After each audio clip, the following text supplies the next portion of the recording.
they were going? Venezuela is not where we're getting our drugs from. Just But so was everybody knows this that. in Colombia or was this in they Venezuela? found it in Colombia. It washed up in Colombia. Right, but the boat was in Venezuela. Where was the boat headed to? The Gulf of Venezuela, which is right next to Colombia.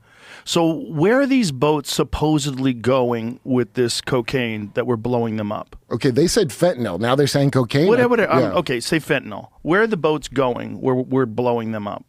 That's above. That's top secret, Joe. That's. But you know what I'm saying? Like if they're supposed to be smuggling these drugs, where are they supposed to be smuggling them to? Campaign against boats that the Trump administration claims are smuggling drugs has shifted largely to the Pacific since November. The November 6th strike on the, how do you say that?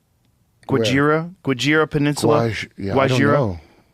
Took place during an earlier phase when the campaign seemed to be aimed at Venezuelan rather than Colombian vessels. So this one was in Colombia at a Colombian vessel.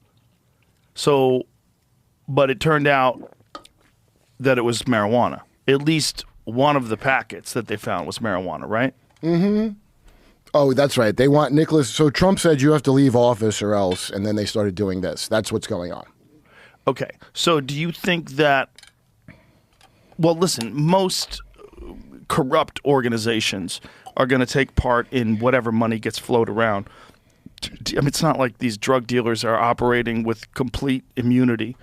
Right? I would imagine if you're in a country like Venezuela, if it is a corrupt country, anything in Venezuela, you're getting a percentage of the action. Why the fuck do I care about anything in Venezuela? Oh, that's right. They have oil. Oh, that's right. Oil. We by the way stole oil tankers. Also, and this is where I can't support Maduro, and I'm sorry, Maduro. This is where you fucked up. He doesn't fucking support Israel, this son of a bitch. So. Did he say that publicly? Oh, yes. And he said the thing that Charlie said before he died, about ethnic cleansing. Anyway, the originally, remember Juan Guaido, who was when Trump did his State of the Union and Nancy Pelosi tore his speech in half? Yes. Okay. Here's what she didn't. So that was, oh, what a statement. But when it came to Trump going, and now the rightful ruler of Venezuela, Juan Guaido, and this guy Juan Guaido, who is, by the way, is not the rightful ruler of Venezuela, all Democrats and Republicans all unified on how great Juan Guaido is. Okay, so nothing comes of him. It's the oil deal. Yeah, then about I don't want to say a year later or so, Aaron Mate's hosting for Jimmy, and we play a clip of Juan Guaido in Venezuela. He moved back to Venezuela.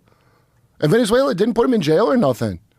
And you see people in a restaurant throwing shit at him because they hate his fucking guts. But he's free to live there and not in prison because they're smart and know, like, not to do nothing with it. So now there's a new person, some chick. What was he accused of? Well, he claimed he was the real president and he was working with America to overthrow the guy they elected, which was, okay. You know, the other guy. He claimed he was the real president. So they Trump were claiming it was Pelosi agreed. A rigged election.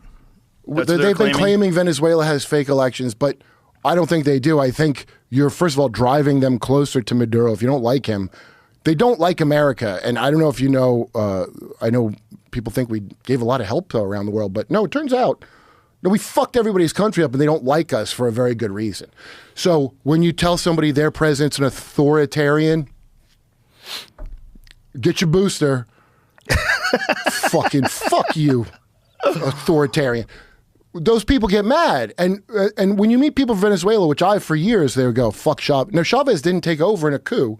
He's one of those guys, I think, attempted a coup and then went to jail and then got elected. I believe that's the story. But he got elected. He was going to nationalize. You know, the first thing a terrible dictator does is nationalize their oil and not let our, like, if you call Iran's crime, because they had a democracy. Yep. The guy said, we're going to keep our fucking oil, not give it to England. And so got rid of him, put the Shah. Exactly. You know who installed the Ayatollah? That was the Jimmy Carter years. That was the trilaterals. So Rockefeller, the West installed the fucking Ayatollah as well. Okay? That's, by the way, public right. You can go look that up.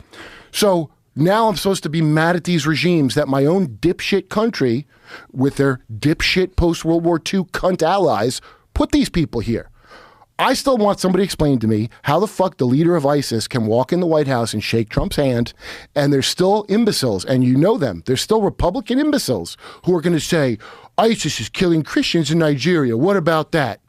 Well, can we ask our friend, the head of ISIS, to ask them to stop? You fucking jerk off.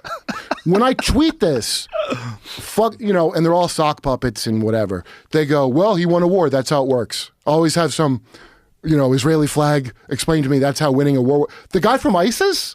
Aren't they anti-Semitic? I thought ISIS. Oh, well, they never attack Israel.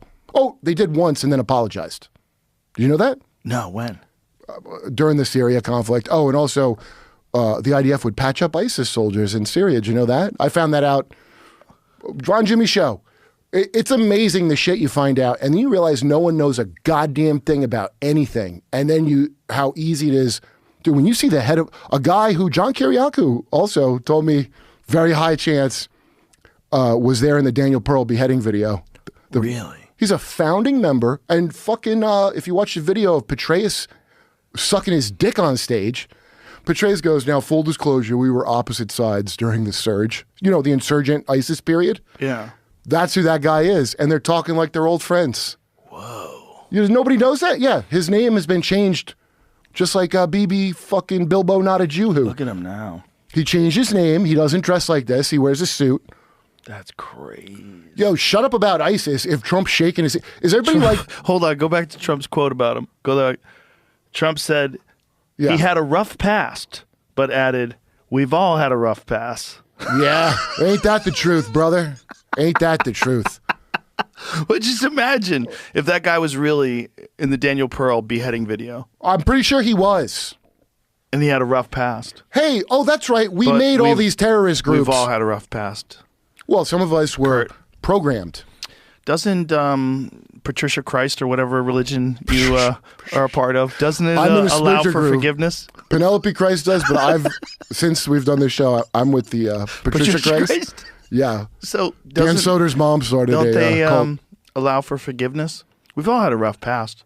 Well, here's why I forgive ISIS, because I don't approve of their anti-Semitic rhetoric, and you know that, and neither does my wife, Shoshana Rothman. But credit where credit's due. They have never attacked Israel.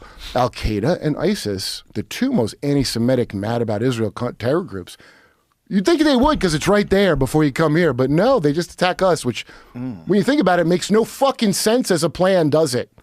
Not right now. I'll have to think about it later. It never did.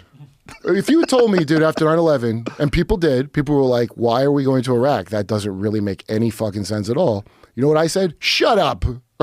That's all I said. Even though that's a great point, why did we go there? Yeah, no reason. I used to have a bit about it.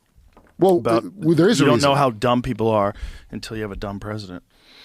Oh, well, I think he was a Manchurian candidate. And the reason we went there is a thing called the Greater Israel Project. So when you see Wesley Clark talking about the map, yeah. Remember they said no war for oil? We didn't get no oil out of that. In fact, most oil companies said don't do it, except Halliburton, the oil company that got favoritism.